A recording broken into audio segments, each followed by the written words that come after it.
2022, a season that will be unlike any other in the history of NASCAR, with a brand new generation of race car that is unlike any other in the history of NASCAR. There's no telling how this season will play out, because there are so many unknown variables going into this season. But that doesn't mean I'm not going to try to predict the outcomes of this season. So that means it's now that time of the year again. My 17 predictions for the 2022 NASCAR season. For prediction number 1, this is in regards to the newly revamped version of the season opening exhibition race, The Clash, which this year will be held at the Coliseum in Los Angeles.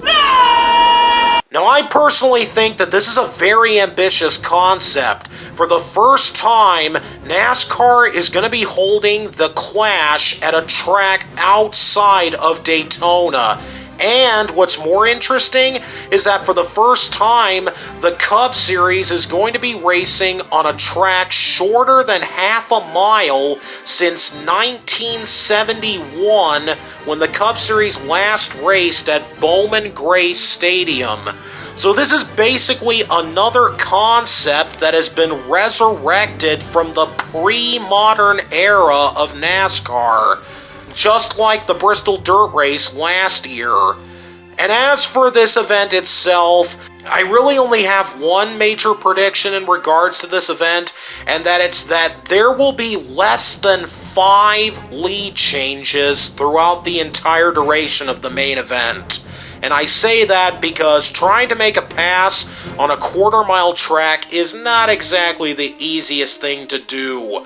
But, on the other hand, the chaos throughout the rest of the field is going to be set into overdrive pretty much from the get-go. And as for the winner of this event, I really don't have a winner in mind for this. It could be anybody. It could be somebody like Kyle Larson, it could be somebody like Kyle Busch, or Chase Elliott, or Ryan Blaney. But for me personally, I think it would be hilarious if somebody like Corey LaJoie managed to win this race, just for the hell of it. That's very unlikely.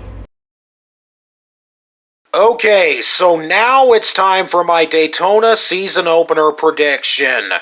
And starting off with the Daytona 500 pole, you know what, this time I'm actually going to take the safe route.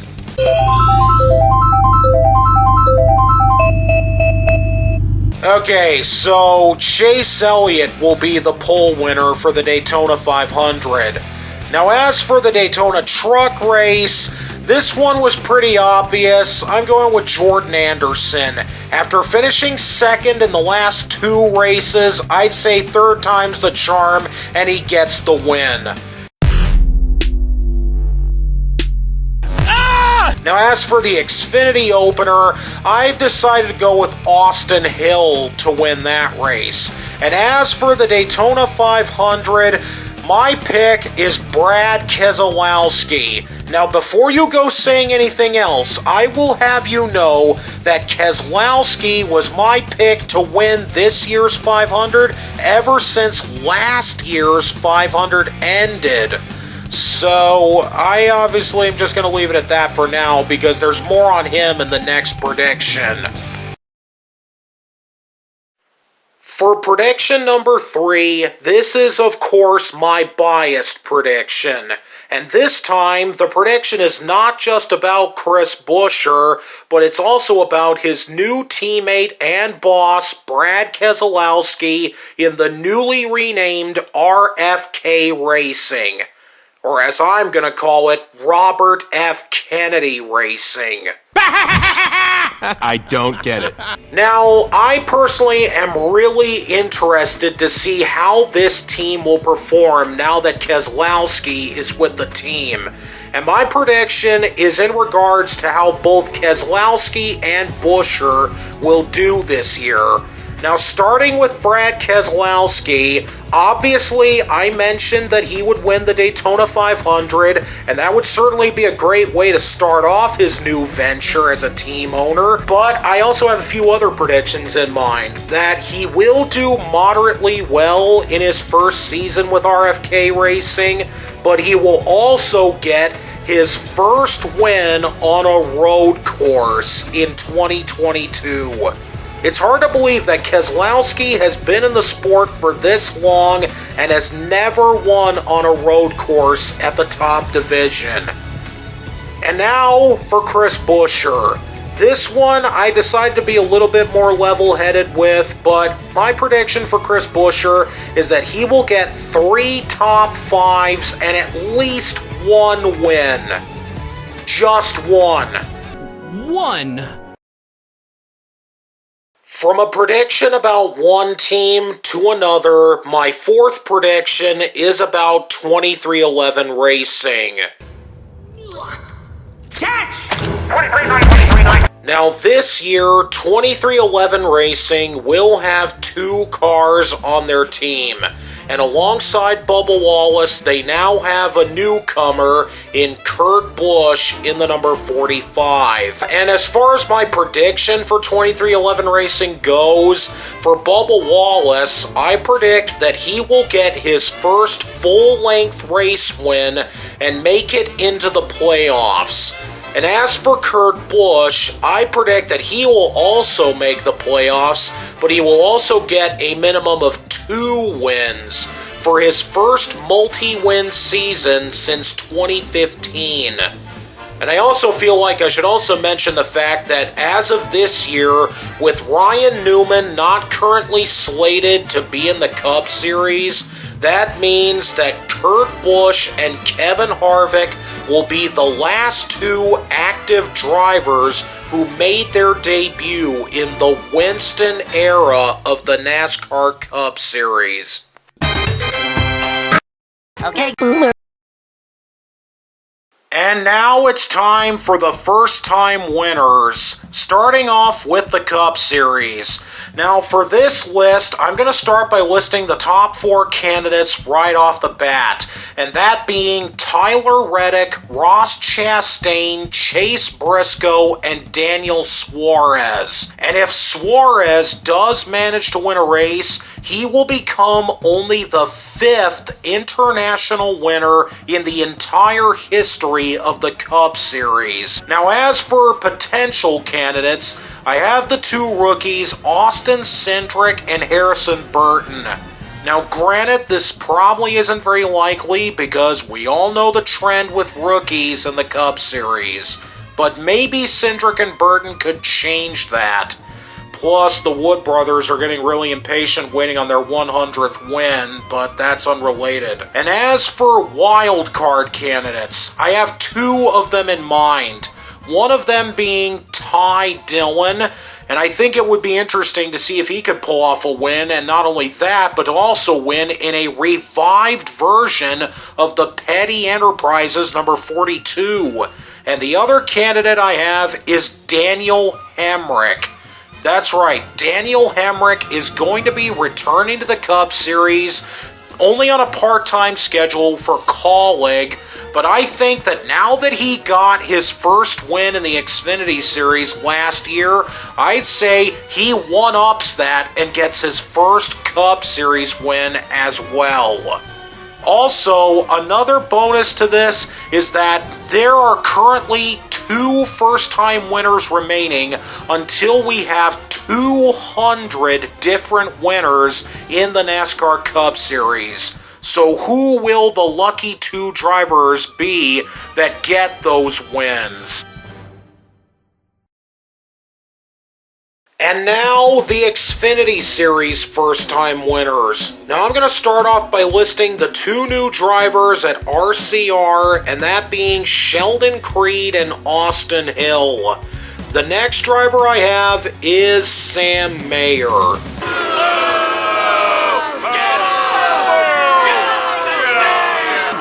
boo all your booing! Boo booing! I have eyes, you know. They're right under my eyebrows! And next up, I have Ryan Sieg. Once again, I know I'm being redundant with picking Ryan Sieg, but I'm still remaining confident that this guy is going to get his first win, because he has become my new favorite in the last few years, and I still stand by my belief that Ryan Sieg should have not only gotten his first win in 2020, but he should have gotten 2 or 3 wins that year. Now next up, I have Alex LeBay, and the only reason why I'm picking him is because I want to see him be able to get a win, because he'd be the first Canadian driver to win an Xfinity Series race since Ron Fellows did so all the way back in 2008. And one last driver that I have on my list, and this one is a bold one, is Landon Castle. This one is a very ambitious pick because Landon Castle has been in NASCAR for almost 15 years and he's never won a race. But the excuse you can make for that is that he's never really competed on a full-time basis throughout the majority of his career, and he's always driven for low-grade backmarker teams throughout the entirety of his career, and he's driven in all 3 series. But now that he's with Colleague, and now that he has secure footing with a proper sponsorship, I'd say that he finally has his opportunity to go out and get a win. And finally, we now come to the Truck Series first-time winners. Now, I'm going to start this list off by listing the most obvious candidate, and that being Carson Hocevar. His run last year was one of the best runs that Nice Motorsports has had since 2019 when Ross Chastain was with the team. The next driver I have is, of course, Jordan Anderson, because I already listed him in the second prediction, so I'm going to have to list him again here. Now, the next 2 candidates are repeat candidates from last year, one of them being Brett Holmes. Honestly, I still want to give this guy a chance because I think Brett Holmes has the potential to pull off something good if things can go his way. And of course, once again, I have Hailie Deegan. Seriously? Seriously? Look, I'm still going to try and give Deegan another shot here. I don't want to give up on her just yet. And one last candidate that I have, and this is another bold pick, is Timmy Hill. Timmy! I think that Timmy Hill could have the potential to win his first Truck Series race, and not only that, but it would also be his first real-life racing win as well, because we all know how good he is on iRacing, but I still want to see this guy get a real-life race win as well, and maybe this could be his chance. For prediction number 8, this is in regards to a former series champion making his return in the Truck Series. And that driver is none other than Todd Bodine, or as he's better known as, The Onion. Ogres are like ogres. Onions? Ogres! Cake! No! Puffy! Snow! None! You dense, irritating miniature beast of burden! Layers! Now, Todd Bodine is going to be making a total of 6 starts this year for Hallmark Friesen Racing in a second truck. And my prediction is that Todd Bodine will win one of the 6 races he enters this year. This is part of a trend that has emerged as of late of former drivers that haven't been competing in NASCAR in a long time suddenly making random returns in the Truck Series. And now that Todd Bodine is making his comeback, all I have to say is, who else will make a comeback this year in the trucks as well? Prediction number 9 is in regards to the new venues on the schedule in all 3 series. And I want to make this a brief one because I want to go over who I think will win at all of these new tracks. Now, starting with the Cup Series, their new venue is Gateway, or as it's currently known as Worldwide Technology Raceway. And my prediction for the winner of that race is Denny Hamlin, with Alex Bowman as an alternate winner. Now for the Xfinity Series, their new venue is Portland International Raceway. And my prediction for the winner of that is Alex LeBay. Although, realistically, it's probably going to be someone like either Ty Gibbs or AJ Allmendinger. Now for the Truck Series, there are 3 new venues on the schedule. Now first up is Sonoma, which is actually going to be on the schedule for the first time since 1998. And my prediction for the winner of that is Tyler Ankrum. Next up, we have Mid-Ohio. And the only driver that I had in mind for that was Parker Kligerman, because I don't know who else to pick. And last but not least, we have IRP, which is holding its first race since 2011. And my winner for that race is another bold pick, but I'd say Haley Deegan wins at IRP. It's bold in terms of jerking people around, but... Oh, shut up. Something's wrong with you. Really. For prediction number 10, I'm actually doing something a little bit different, because this time I'm actually going to do a prediction for 2023. So this is my first real silly season type prediction, and it's in regards to 3 old school legacy tracks on the potential of a comeback in 2023. Now the first track being the Nashville Fairgrounds Speedway, the second one being Rockingham Speedway. Do you smell what the And last but not least, we have North Wilkesboro Speedway. Now, the prediction I have is that in 2023, at least one of these 3 tracks will make it back onto the schedule. Now, depending on what series it is not official, but here are the few scenarios that I have in mind. Either A, the Nashville Fairgrounds Speedway does manage to make a return and they have a race in the Cup Series, or B, Rockingham makes a return and they have a race in either Xfinity or Trucks. Now, while that sounds very credible, I will say this. Don't be so quick to count out North Wilkesboro. I think that there is a very legitimate chance that something could happen with that track in the near future. Whether or not that's racing related remains to be seen, but I think there's very good chance that that track could be doing something again in the near future. So just keep that in mind, because these tracks represent the history of the sport, and being without them, it just doesn't feel right to not have them on the schedule.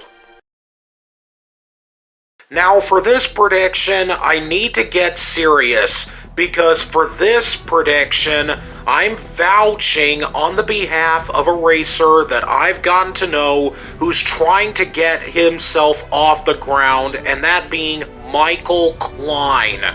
Now, I've gotten to know Michael Klein for close to 2 years now, and he's a really good guy. I really think he's really got a lot of ambition as a driver. The only thing that's missing is that he needs the support necessary to get into the racing world.